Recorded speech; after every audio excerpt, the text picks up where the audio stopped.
Hey everyone, Oleg Tkach here with NFM Lending, and today what we're going to be doing is we're going to be covering interest rates, we're going to be covering the housing market, we're going to be covering trends.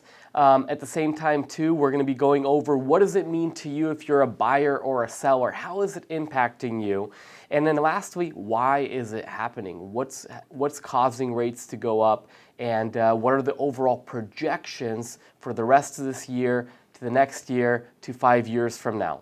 So a year ago, I did a video around this time last year where I was giving everyone a projection as far as what are they going to do. And basically the projection was that interest rates in Q3 and Q4 were going to start going up, and we're going to see rates most likely in the mid-threes. Now, a lot of people, a lot of my clients, they came back and pretty much said, you know what, we don't believe it. Rates are going to stay low. They can't go up. There's nothing that's going to cause them to go up. And what we saw, actually, based on this Mortgage Bankers Association report, where they predicted Q3, Q4 that rates were going to be somewhere in the high twos, low threes, we actually saw that pretty spot on. And we actually saw rates hover between the high twos to the mid threes, depending on the product. And right before the end of the year, the last week of the year, we actually saw them come down to some of the best levels of the year, where rates were in the high twos, and some people are locking in at 2.6, 2.5 even. Now let me take you back 1 year prior to that. When I did my first interest rate video in 2020, when the market was extremely volatile, and there was a 2-3 week period where we saw rate swings from 2.75 to 4%, and it was just a very volatile time in the market. And I came out and I said, hey guys, if you're purchasing a home right now, don't panic. There's a lot of volatility. It's going to stabilize, and overall, we're going to see rates come down and stay low, and it's going to be a huge opportunity to refinance in the next year or so, and that is exactly what ended up happening. All right, so looking at this chart, and you could see this is February, March 2020, again, back when that first video was released, and you see rates go down. They kept going down. I mean, we were just pretty much in a declining rate market. And you see them kind of bottom out in the mid-twos, which was December of 2020. Then you saw a little uptick in the beginning of 2021, went up to about 3.25, and then they came back down towards summertime and stayed pretty low through the end of the year like we discussed. Now, if you look here and you look at essentially January 1st, 2022. Since the beginning of this year, almost every single week we've seen rates go up and go up dramatically. And if you look here, you see rates shoot up between January 2022 and now, where you see rates skyrocket to the average mortgage rate right now in the country. Thursday, April 21st, 2022 is 5.1%. So why is this happening? And let's talk about what actually impacts interest rates on a year-over-year level. Number one is the housing market, just the health of the housing market, what it's doing, if it's going up, if it's going down, supply, demand, and so forth. The next is the bond market. The bond market, and then you have the monetary policy that the Fed is introducing. In addition to that, you have inflation, and then you have the overall rate of economic growth. All those have an impact on rates, some of them more than others depending on economic times. Now, which of those five is having the biggest impact right now? Well, like we've mentioned in a previous video, the biggest driving force that's going to really have an impact on rates is inflation moving forward. Why? Well, as you lower interest rates, what you're doing essentially as a government is you're making money cheaper. As money gets cheaper, it frees up to where you devalue other items. For example, I've said this for many, many years. People don't buy houses based on the price as much as they buy based on the payments. So if the money is cheaper and your payments are lower, you're going to see that impact home prices and make them go up because of that reason. That is essentially what has happened, not only in the housing market, but through other commodities as well. So what does the Fed need to do in order to make slow inflation down? Well, they need to raise rates. Why? Because now it makes money more expensive. And when it's more expensive to borrow money, then all of a sudden your payments go up, which in turn slows down growth in all the different industries as well. So if you look over here on this chart, what you're going to see is you're going to see the inflation reading, the annual inflation percentage since the 80s. And if you look back here, let's go back to 2008 when we kind of were in our housing crisis here. You look at 2007, the average inflation rate is 4.08%. You look at 2008, the average inflation rate is 0.9%, not even 1. And that's essentially when the market was going down and we weren't growing as an economy. Then you look at 2009, 2.2, 2010, 1.5, 2011, 2.9. So you could see that if you look historically, the historical rate that the Fed tries to shoot for is somewhere in the 3% range, 3 to 4%. Now, if you look back in 1979, you see inflation was 13 and 12%.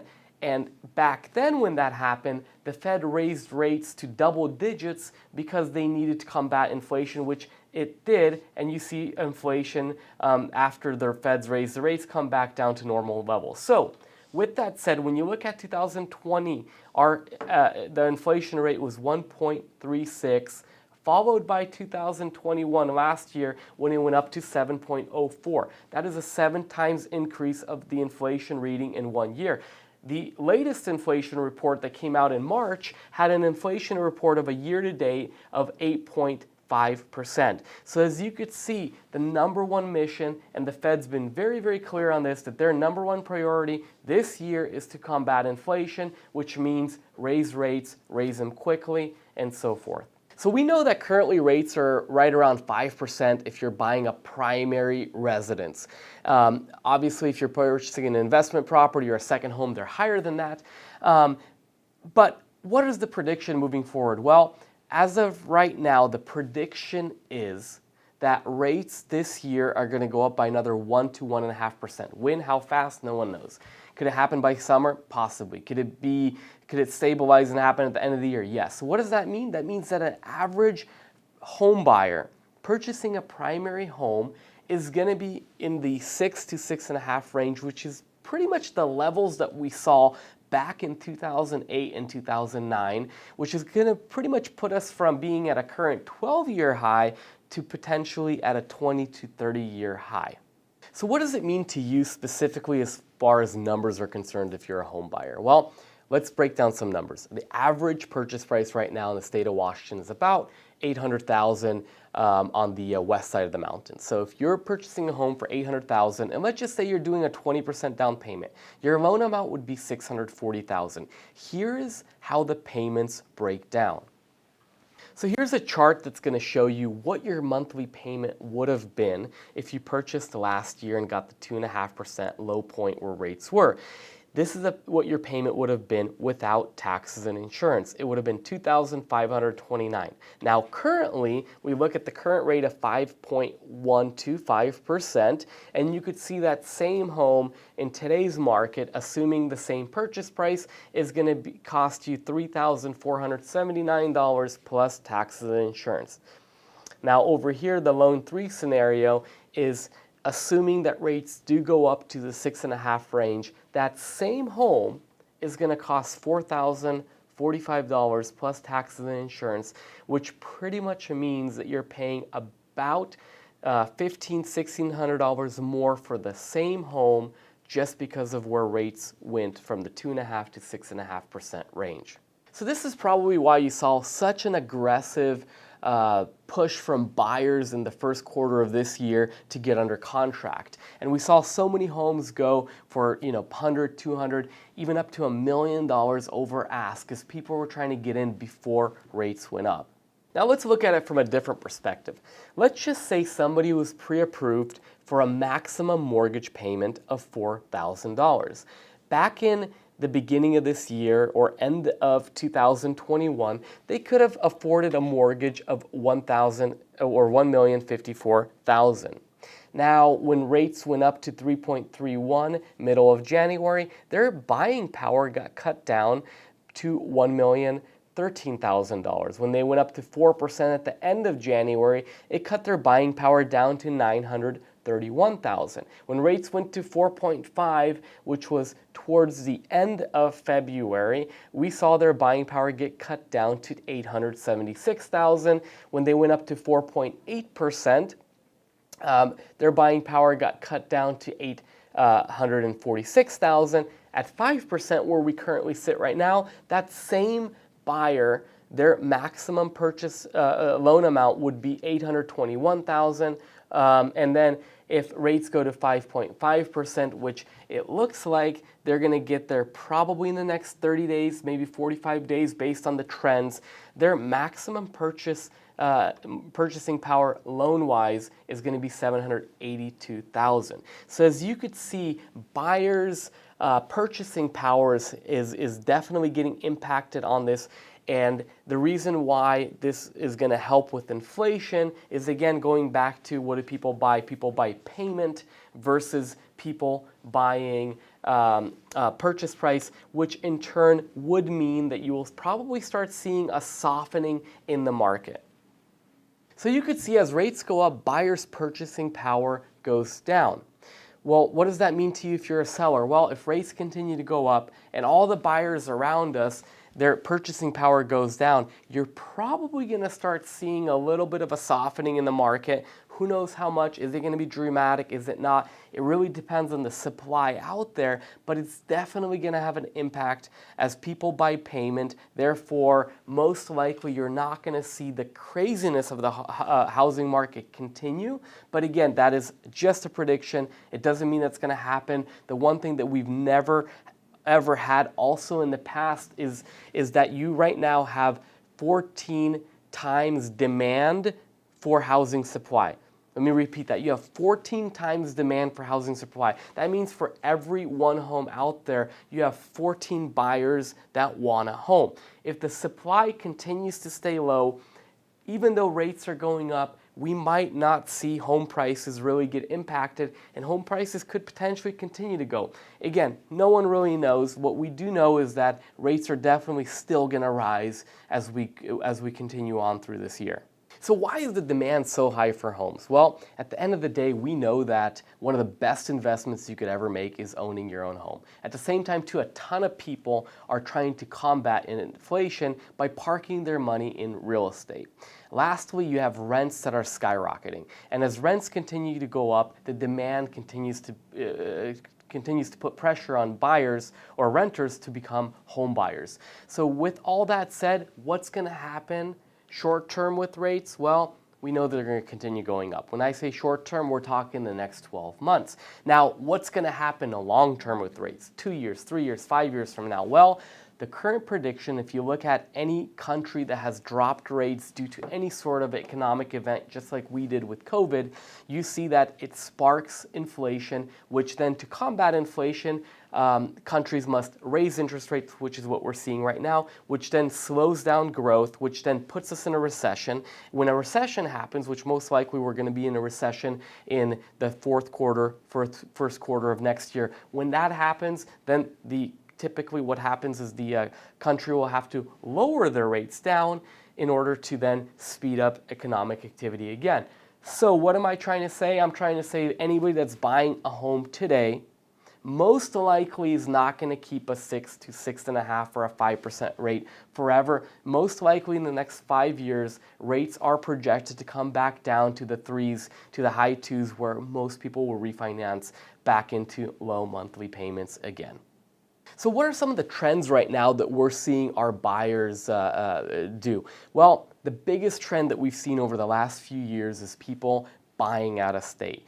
Not just moving out of state. Some are, a lot are, but buying out of state. Buying rental properties out of state, buying second homes out of state, buying land, building.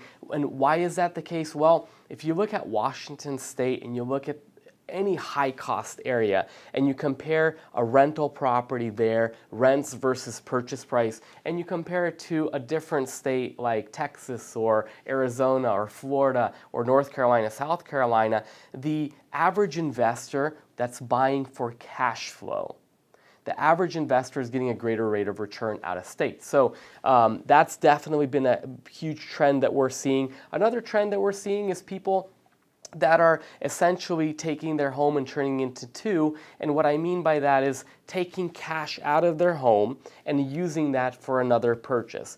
A lot of them are buying Airbnb. So for example, with home prices being as high as they are, people have more equity than they've ever had. So what a lot of our clients are doing is they're doing cash out refinances, taking $200,000, $300,000, $400,000 out of equity and taking that and buying a home or maybe multiple homes or a investment property out of state for cash, and now they have an income stream that's coming in from that. So there's a ton more investing that we've probably ever seen, especially in our community, because one of the good things that happened with COVID is it really opened up the borders, especially with remote work, where it wasn't really as important where you lived necessarily for a lot of people, and it really opened up the doors to people to invest in different areas all over the country. So there you have it. That is the current industry update for rates, what's going on in the housing market, what are the trends, and so forth. I just want to take a moment and just thank all of our clients that keep coming back, everybody that we've helped over the last few years, everybody whose mortgage payments we've dropped with low rates, who we've helped acquire and build wealth in real estate. We are licensed in like 20 different states right now, and we continue to add more. So if you know anybody at all that's thinking about buying their first home, wanting to pull cash out of their home, buying a different state, we would be honored and grateful if you refer them over to us. We want to thank you again for your business, and if there's anything at all that me or the team could do for you, reach out to us, 425-478-7676. Only wish you and your family the best.